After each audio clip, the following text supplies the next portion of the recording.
Welcome back to Motivation Library. We're all about, really diving deep into these books that we talk about. Yeah. And finding the stuff that, that really matters without having to, read every single page. Absolutely. And today we're talking about Verity by Colleen Hoover. It's got romance and suspense and psychological thriller element. Oh, that's a page turner. It really is. Yeah, Colleen Hoover knows how to play with your mind with this one, for sure. Absolutely. So we have Lowen Ashley. She's our main character, and she's struggling. She's a writer, but she's also struggling financially and kind of emotionally.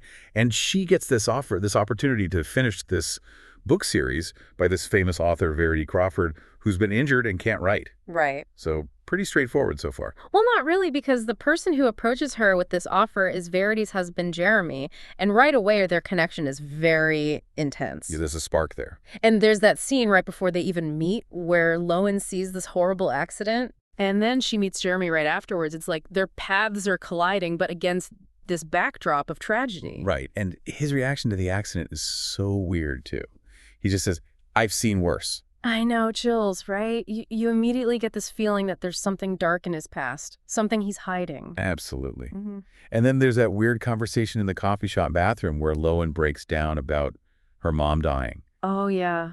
That was so strange. And his response is just so odd, as if he's comparing tragedies, Right. It's like he's minimizing her grief, which is a big red flag about his character. Yeah, it is. It really is. And then their chance encounter at the publishing house later is anything but coincidental, it turns out. He orchestrated it to size her up. Totally. Like he's manipulating the situation to get what he wants. Right. And think about it for Lowen.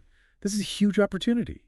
The money alone would solve all her problems. Yeah, but is it ethical to essentially steal another author's voice, especially someone who's in such a vulnerable state? Exactly. Yeah. And she's attracted to him, too. This is a guy who's offering her a lifeline, but he's also totally shrouded in mystery. And his wife is this phantom-like presence. Right, it's like a recipe for disaster. It is, and Colleen Hoover creates this unsettling atmosphere right from the beginning. Even Verity's house is described in this creepy way. I know, she compares it to like a slow-moving cancer or something like that. Yeah, exactly. Yeah. It's dark and overgrown and unwelcoming, like a reflection of all the secrets hiding inside. Yeah, and you can't forget about Crew Verity and Jeremy's son. Oh, he adds to the creepiness, for sure. Remember when he tells Lowen that the house used to be nice?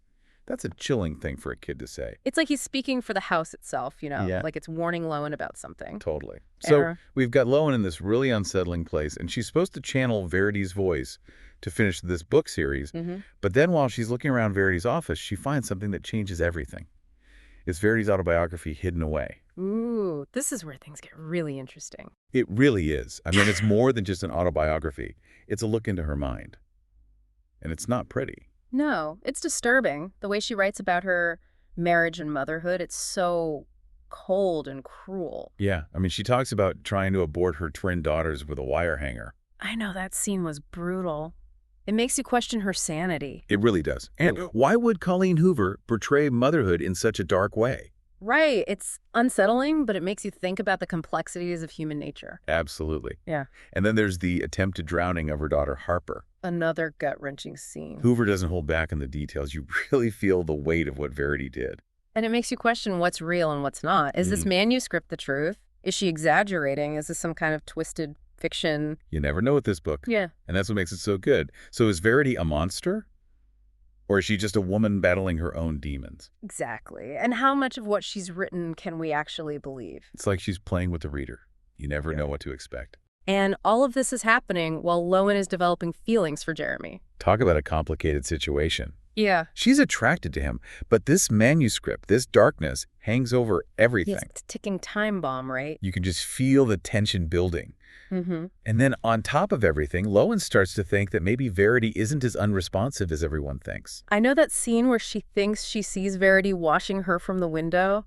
So creepy. It is. It really is. Like a seed of doubt is planted, and she starts to question everything she thought she knew. So Lowen's basically questioning her own sanity, right? Stuck in that creepy house. Yeah, and as if things weren't complicated enough, things between her and Jeremy get really intense. Oh, yeah. The tension is through the roof. They're so drawn to each other. But the situation is so messed up. I know, his wife is right there.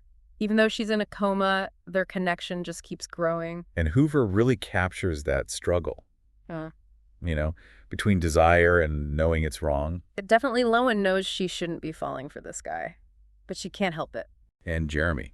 Hmm. Who knows what his motives are at this point? Yeah. Is he really falling for Lowen, or is he just using her? Right. Like maybe it's a distraction from everything else that's going on. Maybe.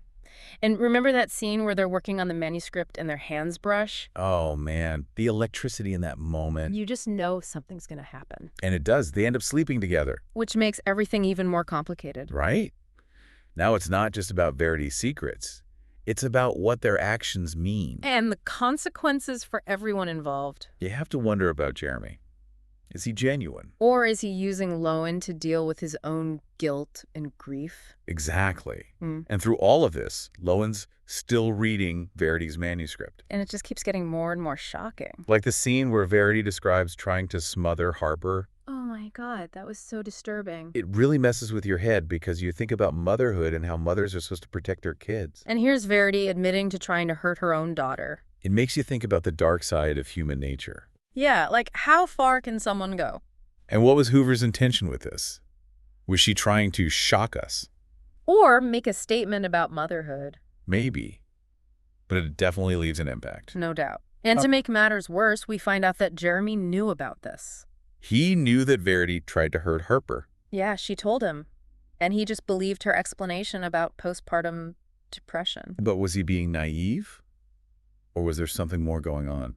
It's another example of how Hoover makes you question everyone's motives. You're always trying to figure out who's telling the truth. And then there's that scene where Lowen and Jeremy are in Verity's bed. Oh, man, that scene. And then they realize the door is locked from the outside. Which means Verity's not as unresponsive as everyone thought. It changes everything. Is she conscious? Is she controlling things from the shadows? Or is Lowen just losing it? Right. Maybe it's her sleepwalking acting up again. And don't forget about the scene with Crew and the knife. Oh, yeah. That was scary. Jeremy gets called away and Lowen's alone with Crew, and he starts acting really strange. And then he hurts himself. It's so suspenseful. You don't know what's going to happen next. Is Crew traumatized? Is something else influencing him? Is it Verity? So many possibilities. And then, bam, Lowen finds Verity's confession. She admits to faking the whole thing. The coma. Everything. It's a huge twist. It makes you rethink the entire story. Can we believe her, though? Is this the real Verity, or is she just manipulating everyone again? And the manuscript. What do we make of that now? Right. We thought it was a glimpse into her mind. But now it could be a weapon. A way to deceive everyone. Verity says it was all a lie. The abortion, the drowning, everything. She says it was all made up. But is she telling the truth? Or is this just another lie? She even gives a different explanation for Harper's death. She says it was an accident. But that contradicts the manuscript. So what really happened? And then she says she faked the coma and was going to run away with Crew. Because she was afraid Jeremy would believe the manuscript. And see her as a monster. Was she really trying to protect Jeremy? Or was she just running away from her problems? It's crazy how Hoover creates these complex characters. You never really know what their true motives are. It's brilliant. And it leaves you with so many questions. Which is exactly where we're going to leave it for now. In part 3, we'll talk about the shocking climax and all the unanswered questions that Verity leaves us with. Okay, so we left off with Verity dropping that bombshell, saying she's been faking it this whole time. It's crazy, right? Makes you wonder if anything that came before was real. Totally. Like we thought we knew what was going on, and then boom, everything changes. It's like Colleen Hoover is messing with us on purpose. Making us think one thing and then showing us something completely different. Oh, for sure. She's a master at that, keeping you guessing the whole time. So now we have to ask, can we believe anything Verity says? Is she really this manipulative person that the manuscript makes her out to be? Or is she a victim trying to protect herself and her son? Right. And then we have that really intense scene where Verity and Jeremy finally confront each other. Yeah. Oh, man.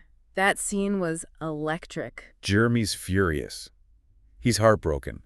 He's read the manuscript, and he doesn't know what to believe. And Verity's trying to explain herself, to defend herself. It's like everything's about to explode. You're on the edge of your seat waiting to see what happens. You think you're finally going to get some answers? It ends in tragedy. Yeah, Hoover doesn't shy away from the darkness. And we're left with even more questions than before. But there's a twist. A final twist that changes everything. You're talking about the letter, right? The letter Verity leaves for Jeremy. It's like her last word. Her chance to tell her side of the story. To explain everything. Try to make sense of it all. In the letter, she says the manuscript was a lie. All a lie. All of it. She says it was some kind of twisted therapy that went wrong. She admits to faking the coma, And planning to run away with crew. but she insists that Harper's death was an accident. A horrible mistake. It's hard not to feel some sympathy for her. After everything she's been through. But can we really believe her? Is this the truth? Or is she manipulating us from beyond the grave? That's the thing about Verity. You never know for sure. Colleen Hoover leaves us with that uncertainty. Makes you question everything. Who do you believe? What's the truth? It's a book that stays with you long after you finish it. You keep thinking about it, trying to figure it all out. So there you have it, folks. Verity by Colleen Hoover.